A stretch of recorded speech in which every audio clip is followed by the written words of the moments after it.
جی اور دوسری عربی کتب میں جو آپ کی زبانیں پر لکھی گئی ایک روایت اور بھی ملتی ہے کہ حضرت سید محمود کے والد محترم یہ بھی بڑے جید عالم دین تھے اور یہ سخت بیمار ہوئے.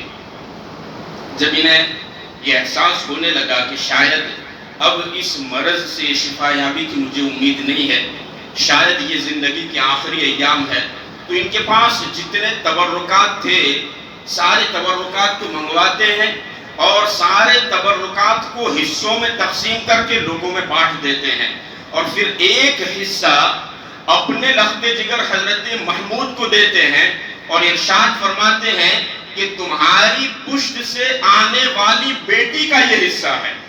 تو وہاں پر حضرت مولانا عبدالعلیم جو اس وقت بڑے جید عالم دین تھے، حضرت قطب الدین، حضرت قطب عالم، حضرت بہاؤالدین رحمت اللہ تعالیٰ علیہ کے ہم سبق ساتھی تھے، حضرت علامہ عبدالعلیم کہتے ہیں کہ حضور ہم نے تو یہ سنا ہے اور پڑھا بھی یہ ہے کہ تبرکات کے جو حصے ہیں اس کا وارث بیٹوں کو بنایا جاتا ہے، بیٹیوں کو نہیں بنایا جاتا. لیکن ہم یہ کیا دیکھ رہے ہیں کہ آپ اس تبرک کے حصے کا وارث بیٹی کو بنا رہے ہیں اور وہ بھی وہ بیٹی کہ جو ابھی دنیا میں آئی نہیں ہے بلکہ ابھی تو آنے والی ہے. تو حضرت علامہ عبدالعلیم سے حضرت سید محمود کے والد محترم ارشاد فرماتے ہیں کہ مولانا تم نے پڑھا تو ہے لیکن ابھی خشکی باقی ہے، پڑھا تو ہے لیکن ابھی خشکی باقی ہے. آسمان کی طرف نظر اٹھا کر کے دیکھو. جیسے ہی حضرت علامہ عبدالعلیم آسمان کی طرف نظر اٹھاتے ہیں تو دیکھ رہے ہیں کہ ایک چھوٹا بچہ ہے اور ایک عورت ہے اور عورت کی گود میں وہ بچہ کون ہے؟ وہی شیخ وجیہ الدین گجراتی ہے، وہی حضرت استاذ الہند کی ذات ہے، وہی حضرت جامع معقول و منقول کی ذات ہے. عزیزان ملت اسلامیہ، پھر حضرت سید محمود کے والد ارشاد فرماتے ہیں کہ یہ تبرکات کا حصہ میں جو اس بیٹی کو دیتا ہوں یہ در حقیقت اس بیٹے کے لیے ہے جو اس کے بدن سے پیدا ہونے والا ہے، یہ اس بیٹے کے لیے. یہ ساری بشارت ولادت سے پہلے سنائی گئی، یہ ان کی عظمت کی ایک عظیم دلیل ہے. عزیزان ملت اسلامیہ، پھر الحمدللہ خواب کی بشارتوں کے مطابق یہ دنیا میں تشریف لائے اور انہوں نے بہت علم حاصل کیا. اپنے وقت کے اجلہ علماء کرام کی بارگاہ میں بیٹھے حضرت قاضی شمس الدین سے علم حاصل کیا، حضرت ابو القاسم بڑا سے علم حاصل کیا، حضرت محمد بن محمد مصری مالکی سے علم حاصل کیا، انہوں نے حضرت ابو الفضل غازونی سے علم حاصل کیا، حضرت علامہ عماد الدین تارمی سے علم حاصل کیا. یہ سب کے سب اپنے وقت کے عظیم مفتی تھے، محقق تھے، فقیہ تھے. حضرت شیخ وجیہ الدین نے ان سب سے علم حاصل کیا اور ان کے ایک استاذ محترم جن کا نام حضرت عماد الدین تارمی رحمت اللہ تعالیٰ علیہ ہے، کتابوں میں یہ بات ملتی ہے کہ یہ حضرت محقق دبانی کے شاگرد تھے. محقق دبانی کا نام جو درس نظامی پڑھتے ہیں اور پڑھاتے ہیں اکثر انہوں نے ملا حسن اور شرح تہذیب کی بحثوں میں ان کا نام سنا ہوگا. محقق دبانی، انہی کے شاگرد حضرت علامہ عماد الدین تارمی. ان کو 250 علوم میں مہارت تھی. کتنی؟ 250 branches of knowledge. He was master of all of them. 250 علوم میں ان کو مہارت حاصل تھی. ابھی حضرت شیخ وجیہ الدین گجراتی نے 125 علوم حاصل کیے تھے کہ استاذ کا وصال ہو جاتا ہے. عماد الدین تارمی رحمت اللہ تعالیٰ نے اس دار فانی سے رحلت فرما جاتے ہیں. تجہیز التکفین مکمل ہوئی. حضرت شاہ وجیہ الدین علوی گجراتی کو اکثر بے قراری رہتی تھی کہ ابھی میرے استاذ کے پاس جو علم تھا میں نے اس کا آدھا حصہ بھی ابھی تو حاصل نہیں کیا اور استاذ محترم کا وصال ہو گیا. آپ بے قرار رہتے تھے، مضطرب رہتے تھے. ایک مرتبہ آقا کریم صلی اللہ تعالی وسلم خواب میں تشریف لاتے ہیں اور ارشاد فرماتے ہیں کہ بیٹا وجیہ الدین تمہیں گھبرانے کی ضرورت نہیں ہے، تمہارے استاذ کو 250 علوم میں مہارت حاصل تھی، وہ سب تو ہم تمہیں عطا فرمائیں گے، تمہارے استاذ سے زیادہ 30 علوم ہم تمہیں عطا فرمائیں گے، 30 علوم ہم تمہیں عطا فرمائیں گے. حضرت شیخ خود فرماتے ہیں کہ پھر میں نے دیکھا کہ حضور اکرم صلی اللہ تعالی علیہ وسلم نے میرے ہاتھ میں ایک کاغذ دیا جیسے ہی میں خواب دیکھ کر کے بیدار ہوا تو میں نے کاغذ کو اپنے ہاتھ میں پایا، سارے علوم کے نام اس کاغذ میں لکھے ہوئے تھے۔ میں جس علم کی طرف نظر لگاتا مجھے یوں لگتا کہ میں برسوں سے اس علم کا درس دے رہا ہوں، میں برسوں سے اس علم کا درس دے رہا ہوں۔ ظالم ملت اسلامیہ، یہ نبوی آتا، درود پاک پڑھے۔ اللہم صلی علی سیدنا محمد وعلی سیدنا محمد وبارک وسلم، صلاۃ و سلام علیک یا رسول اللہ صلی اللہ تعالی علیہ وسلم۔ حضرت شیخ وجیہ الدین گجراتی نے یہ سب علم حاصل کیا اور پھر علم حاصل کر کے مسند تدریس پر بیٹھے، اور آپ نے ایک مدرسے کی بنیاد رکھی جس کا نام مشہور ہے مدرسے علویہ کے نام سے، اور اس مدرسے میں پڑھنے والے جو طالب علم ہوا کرتے تھے، اللہ اکبر، وہ اپنے وقت کے عالم بھی تھے، اپنے وقت کے ولی بھی تھے، اور اپنے وقت کے صوفی بھی ہوا کرتے تھے۔ حضرت علامہ سید صبغت اللہ بھروچی یہ اسی درسگاہ کے پڑھے ہوئے ہیں۔ حضرت مولانا عبد الرحمن جو حضرت شیخ محمد طاہر پٹنی کے رشتہ دار میں آتے ہیں، یہ بھی اسی درسگاہ کے پڑھے ہوئے ہیں۔ حضرت مولانا اسحاق بھروچی یہ بھی اسی درسگاہ کے پڑھے ہوئے ہیں۔ یعنی میں نے ان کے شاگردوں کی فہرست کا مطالعہ کیا تو ایک بات مجھے یہ سمجھ میں آئی کہ ان کے شاگرد جتنے تھے وہ عالم تو تھے ہی، لیکن وہ ولی بھی تھے، وہ سب کے سب صوفی بھی تھے۔ اس سے پتہ یہ چلا کہ شیخ وجیہ الدین گجراتی زبان سے پڑھاتے بھی تھے، نگاہوں سے پلاتے بھی تھے، وہ نگاہوں سے پلاتے بھی تھے، یعنی وہ ان کے ظاہر کو تو سنوارتے تھے، ساتھ ہی ساتھ ان کے باطن کو بھی سنوارا کرتے تھے، ظاہر کو بھی سنوارتے، باطن کو بھی سنوارتے۔ یہی وجہ ہے کہ ان کے شاگردین علماء بھی تھے اور اولیاء اور صوفیاء بھی تھے۔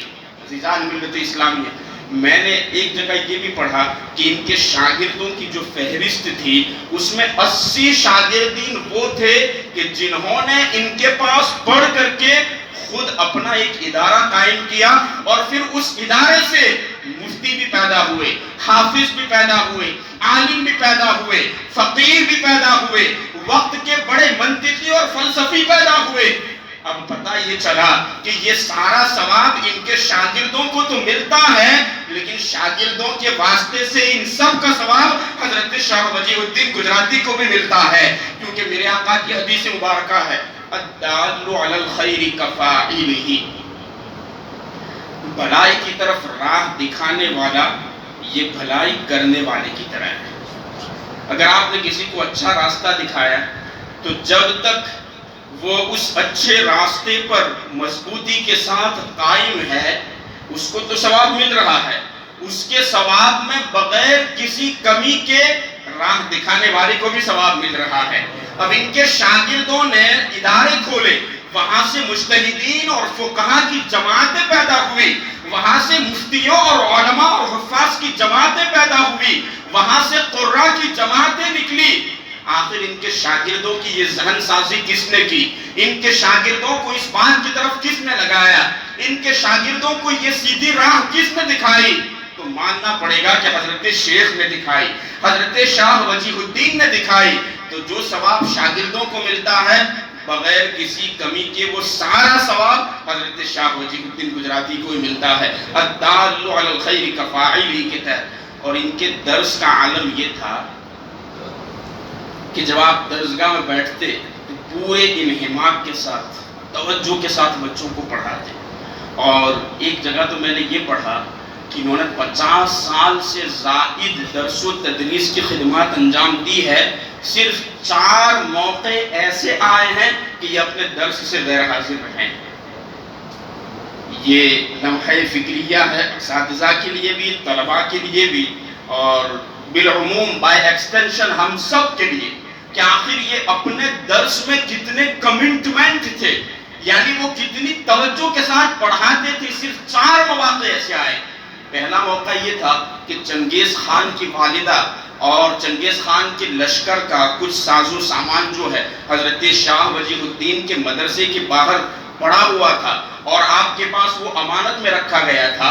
آپ کی ایک خادمہ کے ذریعے یہ بات کوتوال تک پہنچی اور کوتوال نے اسے وزیر تک پہنچایا۔ جب وزیر کو یہ پتا چلا کہ چنگیز خان کے لشکر کا سامان شاہ وجیہ الدین گجراتی کے مدرسے پر پڑا ہوا ہے، تو حضرت شیخ کو دربار میں حاضر کیا گیا اور حضرت شیخ سے پوچھا گیا کہ آخر آپ نے ہم کو اطلاع کیوں نہ دی کہ چنگیز خان کے لشکر کا ساز و سامان آپ کے پاس پڑا ہوا ہے؟ حضرت شیخ فرماتے ہیں کہ اگر میں تمہیں خبر دیتا تو یہ امانت میں خیانت ہو جاتی، وہ ساز و سامان میرے پاس امانت میں رکھے گئے تھے۔ اس وقت آپ اپنے درس سے کچھ دن غیر حاضر رہے تھے اور پھر آپ کے خاندان میں ایک انتہائی پارسا خاتون تھی جس کے بارے میں مشہور تھا کہ اس کی دعا کبھی رد نہیں ہوتی، وہ بڑی مستجابت الدعوات ہے، اس کی دعائیں قبول ہوتی ہے۔ بادشاہ اپنی دعاؤں کو حاضر لے کر کے اس کی بارگاہ میں خراج عقیدت و محبت پیش کرتے اور اس کی دعائیں لیا کرتے تھے۔ ہمایوں بادشاہ جو ہے وہ اپنے وطن سے چلا گجرات میں آیا اور اس نے اس خاتون سے دعا کی درخواست کی تو حضرت شاہ وجیہ الدین گجراتی کو وسیلہ بنایا۔ یہ دوسرا موقع تھا جب آپ کچھ ایام درس سے غیر حاضر رہے اور پھر تیسری مرتبہ آپ کے مرشد اجازت حضرت محمد غوث گوالیاری شتاری رحمت اللہ تعالی علیہ یہ جب ہمارے شہر بھروچ میں آئے اور حضرت شیخ نے احمد آباد میں سنا کہ میرے مرشد اجازت شہر بھروچ میں جلوہ فرما ہے تو آپ اپنے مرشد کی خدمت کے لیے بھروچ تشریف لائے۔ یہ تیسرا موقع تھا جب آپ کچھ دن اپنے درس سے غیر حاضر رہے اور چوتھا موقع وہ تھا کہ جب آپ نے یہ سنا کہ میرے مرشد اجازت محمد غوث گوالیاری شتاری رحمت اللہ تعالی علیہ گجرات کی سرزمین ایڈر میں تشریف فرما ہے تو خدمت کے لیے یہاں بھی حاضر ہوئے، استفادے اور استفاضے کے لیے یہاں بھی حاضر ہوئے۔ اس وقت درس سے کچھ ایام غیر حاضر رہے تھے۔ تاریخوں میں ملتا ہے یہ 4 ہی موقع ہیں کہ آپ درس سے غیر حاضر رہے، ورنہ کبھی بھی آپ درس سے غیر حاضر نہیں ہوا کرتے تھے۔ اتنے انہمام کے ساتھ اپنے بچوں کو پڑھاتے تھے اور ان کے درس کی مقبولیت میں کیا بتاؤں، کتابوں میں ملتا ہے کہ حضرت شیخ کی جب عمر زیادہ ہو گئی تو حضرت شیخ نے سوچا کہ اب درس سے حدیث، درس تفسیر یہ سب کچھ بند کر دینا چاہیے کیونکہ میرے جسم میں اتنی توانائی اور طاقت ہے نہیں، جسم بھی کمزور ہو چکا، اب پڑھانے کی زیادہ ہمت ہے نہیں، لہٰذا درس کا سلسلہ مجھے منقطع کر دینا چاہیے۔ جیسے ہی حضرت شیخ نے یہ سوچا، حضور رحمت عالم صلی اللہ تعالی علیہ وسلم نے غیبی اشارہ فرمایا اور حضرت شیخ کو فرمایا کہ بیٹا وجیہ الدین تم درس دینا بند نہ کرو کیونکہ اکثر ہم تمہارا درس سننے کے لیے تشریف لاتے ہیں، اکثر ہم تمہارا درس سننے کے لیے تشریف لاتے ہیں۔ اور یہ سننا حضرت شیخ وجیہ الدین کے درس کو مزید نورانی بنانے کے لیے تھا۔ میرے آقا تشریف لاتے، حضرت شیخ وجیہ الدین نے آقا کریم صلی اللہ علیہ وسلم کی طرف سے جب یہ غیبی اشارہ پایا تو پھر آپ نے اپنی جو سوچ و فکر تھی اسے بدلا اور اپنے درس کا سلسلہ جاری رکھا اور اسی دن سے آپ نے اپنے درس کا نام رکھا درس محمدی۔ درس محمدی آپ نے نام رکھا اور وہ کیا درسگاہ ہوا کرتی تھی جہاں سے اجلہ علماء پیدا ہوا کرتے تھے۔ عزیزان ملت اسلامیہ، پھر یہ بھی ملتا ہے تاریخوں میں کہ حضرت شیخ وجیہ الدین علوی گجراتی علیہ رحمت و رضوان نے میدان تدریس میں تو کام کیا ہی ہے، میدان تصنیف میں بھی آپ کے نمایاں کارنامے موجود ہیں۔ جو لوگ درس نظامی پڑھتے ہیں یا درس نظامی کی کتب سے جن کا واسطہ رہتا ہے وہ جانتے ہیں کہ ایک کتاب ایسی اٹھا کر کے دکھاؤ کہ جس پر حضرت شیخ کا حاشیہ موجود نہ ہو۔ آپ تفسیر بیضاوی کو اٹھاؤ، حضرت شیخ کا حاشیہ موجود ہے۔ آپ شرح وقایہ کو اٹھاؤ، حضرت شیخ کا حاشیہ موجود ہے۔ آپ ہدایہ کو اٹھاؤ، حضرت شیخ کا حاشیہ موجود ہے۔ آپ نزہۃ النظر کو اٹھاؤ، حضرت شیخ کا حاشیہ موجود ہے۔ تصوف میں چلے جائیں تو ایضاح حقیقت اور طریقت محمدیہ ملتی ہے، یعنی بہت ساری کتابیں ہیں جو حضرت شیخ کے قلم سے مارز وجود میں آئی ہے۔ عزیزان ملت اسلامیہ، اور میں اگر آن لائن سن رہے ہیں ہمارے ساتھی مولانا محمد نظام الدین مصباحی سرزمین UK سے، تو میں ان کو مبارکباد پیش کرتا ہوں کہ الحمدللہ انہوں نے بہت اچھا قدم اٹھایا ہے کہ حضرت شیخ کی کتابیں جو صدیوں سے اور برسوں سے نہیں چھپی تھی، جن کے نام و نشان بھی لوگوں کے ذہن و فکر سے ختم ہو گئے تھے، حضرت مولانا نظام الدین نے یہ قدم اٹھایا ہے کہ ان کی کتابوں کو سرزمین ہندوستان کی کسی بھی لائبریری سے ملے، ان کی مخطوطات کو جمع کر کے اسے باضابطہ طور پر کتابی شکل دے کر کے اسے شائع کیا جائے۔ یہ ایک عظیم کارنامہ ہے جو جماعت رضائے مصطفیٰ UK انجام دے رہی ہے، اور کئی کتابیں حضرت شیخ کی وہ منظر عام پر لا بھی چکے ہیں۔ عزیزان ملت اسلامیہ، تو ان کی بہت ساری خدمات ہے، تصنیفی خدمات، تدریسی خدمات۔ اور پھر میں آپ کو یہ بھی بتاؤں، کیونکہ آج کل جب تک کوئی کسی کرامت کا تذکرہ نہ سن لے یا کسی پیر سے مرید ہونے کا تذکرہ نہ سن لے، کوئی کسی کی ولایت کا اقرار ہی نہیں کرتا۔ لیکن میں آپ کو بتا دوں کہ حضرت شیخ صرف ایک زبردست عالم نہیں تھے، بلکہ اپنے وقت کے زبردست ولی کامل بھی تھے، زبردست ولی کامل۔ یہ در حقیقت چشتی سلسلے سے مرید تھی، ان کی چھوٹی سی عمر تھی، اسی وقت حضرت سید قاسم چشتی رحمت اللہ تعالیٰ علیہ ان سے یہ بیعت ہو گئے تھے۔ اور پھر جب انہوں نے درس و تدریس کی خدمات انجام دی، ان کا شہرہ ہوا، حضرت شیخ محقق شیخ عبدالحق محدث دہلوی جیسا محدث ان کی بارگاہ میں ان کی زیارت کے لیے حاضر ہوا، دور و دراز سے علماء کرام ان کی بارگاہ میں آ کر کے شرف تلمذ حاصل کرنے لگے۔ اس وقت گوالیار کی سرزمین سے ایک عظیم صوفی اور ولی کامل حضرت محمد غوث گوالیاری رحمت اللہ تعالیٰ علیہ سرزمین احمد آباد میں تشریف لائے۔ شتاری سلسلہ جن سے جاری ہے، حضرت محمد غوث گوالیاری رحمت اللہ تعالیٰ علیہ کا قیام احمد آباد میں تھا۔ تو حضرت شیخ وجیہ الدین گجراتی فرماتے ہیں کہ مجھ سے میرے ماموں حضرت یحییٰ نے فرمایا کہ تم پر ضروری ہے کہ حضرت محمد غوث گوالیاری کی مجلسوں کو تم بھی اٹینڈ کرو، اس میں تم بھی شرکت کیا کرو۔ حضرت شیخ وجیہ الدین فرماتے ہیں کہ میں برابر ان کی مجلسوں میں جاتا رہا، برابر ان کی مجلسوں میں جاتا رہا۔ پھر ان کی طرف سے تصوف اور طریقت کی جو شعاعیں نکلتی تھی، اس کا میرے دل پر اثر یہ ہوا کہ میں نے سلوک اور طریقت کی منزلیں حضرت محمد غوث گوالیاری سے حاصل فرمائی، اور ان سے مجھے اجازت اور خلافت بھی عطا ہوئی۔ یہ میرے مرشد اجازت ہیں حضرت محمد غوث گوالیاری رحمت اللہ تعالیٰ علیہ۔ عزیزان ملت اسلامیہ، لہٰذا یہ ایک عظیم صوفی اور ایک عظیم ولی کامل بھی ہے۔ اور جب اس دار فانی سے ان کی رحلت ہوتی ہے، ان کا وصال ہوتا ہے، تو ان کی تاریخ وصال قرآن مقدس کی جس آیت بینہ سے نکلتی ہے، وہ آیت یہ ہے کہ وَلَهُمْ جَنَّاتُ الْفِرْدَوْسِ نُزُلًا، ان کے لیے فردوس کے باغات ہیں مہمانی میں۔ جب بندہ زمین پر کام کرتا ہے تو پھر زمین کے نیچے فردوس کے باغات ہی میں تو رہتا ہے۔ یہی تو وجہ ہے کہ حضور حافظ ملت فرمایا کرتے تھے کہ زمین پر کام، زمین کے نیچے آرام۔ اگر زمین کے نیچے آرام چاہیے تو زمین پر کام کرو۔ جنہوں نے بھی زمین پر کام کیا ہے وہ اپنے کارناموں کی شکل و صورت میں زندہ ہے زمین پر آج بھی، اور وہ زمین کے نیچے آرام میں بھی ہے، سکون میں بھی ہے۔ حضرت مخدوم شہید سمنا کا تذکرہ آج کیوں زندہ ہے؟ زمین پر کام کیا ہے۔ حضور اعلیٰ حضرت کا تذکرہ آج کیوں زندہ ہے؟ زمین پر کام کیا ہے۔ حضور مفتی اعظم ہند کا تذکرہ آج کیوں زندہ ہے؟ زمین پر کام کیا ہے۔ حافظ ملت کی یادیں کیوں منائی جاتی ہے؟ زمین پر کام کیا ہے۔ اور آج ہم حضرت شیخ وجیہ الدین کا ذکر کیوں کر رہے ہیں؟ کیونکہ انہوں نے زمین پر کام کیا ہے، اپنے کارناموں کی شکل و صورت میں آج بھی وہ زمین پر زندہ ہے، اور زمین کے نیچے آرام میں ہے اور سکون میں ہے۔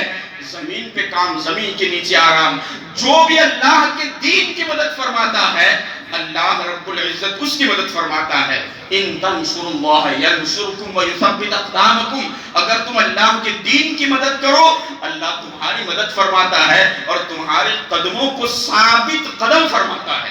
عزیزان ملت اسلامیہ، لہذا دین کا کام کرو۔ حضرت شیخ کی زندگی ہمیں یہی سکھاتی ہے۔ اور آخری نصیحت، آج ہم فضول کاموں میں، فضول باتوں میں گھنٹوں گزار دیتے ہیں، ہمیں وقت کی کوئی قدر و قیمت نہیں ہے۔ میں بھی اس میں شامل ہوں، اللہ میرے حال پر بھی رحم فرمائے اور مجھے بھی اصلاح کی توفیق عطا فرمائے۔ اور آپ سب بھی اپنے گریبانوں میں جھانک کر کے اپنے آپ سے یہ سوال کریں کہ دن اور رات میں کتنا وقت فضول میں گزارتا ہوں۔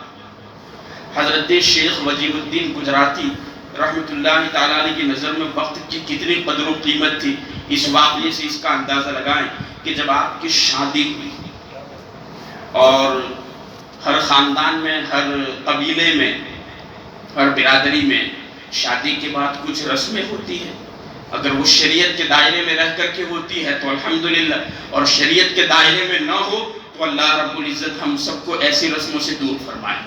عزیزان ملت اسلامیہ، حضرت شیخ کے خاندان میں بھی شادی کے بعد کچھ رسمیں تھی کہ دلہا اور دلہن کو تخت پر بٹھایا جائے اور پھر خاندانی رسومات ادا کی جاتی تھی شریعت کے دائرے میں رہ کر کے۔ جب رسومات ادا کرنے کا وقت آیا تو لوگوں نے دیکھا حضرت شیخ موجود ہی نہیں ہے، حضرت شیخ وجیہ الدین گجراتی وہاں موجود ہی نہیں ہے۔ لوگ آپ کے والد محترم حضرت قاضی سید نصر اللہ کے پاس آئے اور آپ سے پوچھا کہ یہاں رسم ادا کرنے کا وقت آیا ہے لیکن آپ کے صاحبزادے حضرت شیخ موجود نہیں ہے۔ حضرت سید قاضی نصر اللہ ارشاد فرماتے ہیں کہ میں کیا بتاؤں، میرا بیٹا کتابوں کے مطالعے کا اتنا شوقین ہے کہ یہ چیز بیان سے باہر ہے۔ میں پورے وثوق اور اعتماد سے کہتا ہوں کہ اگر تم میرے بیٹے کو تلاش کرو گے تو اس وقت وہ مدرسے میں کتاب پڑھتا ہوا ہی ملے گا، اس وقت وہ مدرسے میں کتاب پڑھتا ہوا ہی ملے گا۔ جب لوگ گئے اور مدرسے میں جا کر کے دیکھا تو لوگوں نے کیا دیکھا، پورے انہماک اور توجہ کے ساتھ حضرت شیخ وہاں کتاب کا مطالعہ فرماتے ہیں، حضرت شیخ وہاں کتاب کا مطالعہ فرماتے ہیں۔ یہی تو وجہ ہے کہ اتنے سارے علوم ہمیشہ ان کو مستحضر رہا کرتے تھے، یعنی وہ جب بات کرتے تو تفسیر پر بھی بات کرتے، حدیث پر بھی بات کرتے، فقہ پر بھی بات کرتے، اصول حدیث پر بھی بات کرتے، اصول تفسیر پر بھی بات کرتے۔ وہ معقولات و منقولات کا ایک ذخیرہ تھا اپنے آپ میں۔ حضرت شیخ وجیہ الدین علوی گجراتی علیہ الرحمت والرضوان کی یہ شان ہے۔ عزیزان ملت اسلامیہ، جہاں یہ چیز ان کے مطالعے کے شوق اور رغبت کو ظاہر کرتی ہے، وہاں یہ بھی ظاہر کرتی ہے کہ وہ اپنے وقت کو کتنی قدر و قیمت سے دیکھتے تھے۔ کہا گیا ہے عربی زبان میں، الوقت کالسیف ان لم تقطعہ قطعک، یہ وقت ایک تلوار کی مانند ہے، اگر تم اسے نہیں کاٹو گے تو وہ تمہیں کاٹ دے گا۔ Time is like a sword. If you will not kill it, then it will kill you definitely. یہ تلوار کے مانند ہے اور گیا ہوا وقت کبھی واپس آتا نہیں ہے۔ وقت گزر جائے پھر اس پر افسوس کرو تو یہ کچھ کام آنے والا نہیں۔ ہوشیار آدمی وہ ہے کہ جو سیلاب آنے سے پہلے سیلاب سے بچنے کا انتظام کر لیتا ہے۔ عزیزان ملت اسلامیہ، اللہ رب العزت کی بارگاہ میں دعا ہے کہ ان چند کلمات حسنہ اور مواعظ حسنہ پر مجھے آپ کو سب کو کہنے سننے سے زیادہ عمل کی توفیق عطا فرمائے۔ آمین بجاہ النبی الکریم صلی اللہ تعالی علیہ وسلم، وآخر دعوایا ان الحمدللہ رب العالمین۔ السلام علیکم ورحمۃ اللہ وبرکاتہ۔ سلام علیک صلوات اللہ علیک عنبری زلف سنبھا دو، شکل نورانی دکھا دو، اپنا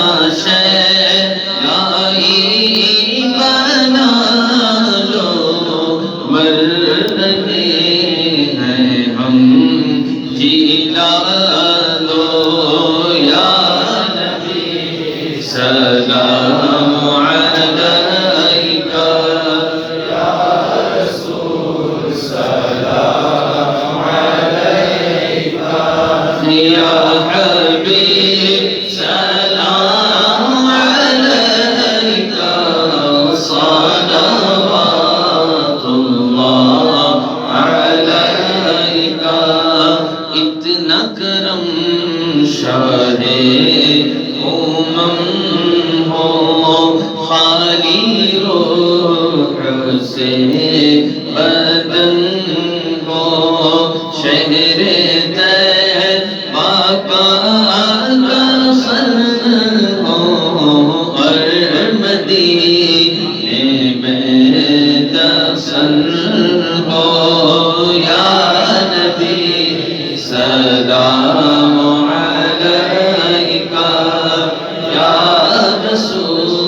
سلام علیکہ یا حبیب سلام علیکہ صلوات اللہ علیکہ اے میرے مولا کے پیارے نور کی آنکھوں کے تارے اب کسے سید پکارے اب کسے سید پکارے تم ہمارے غم تمہارے یا نبی سلام علیکہ یا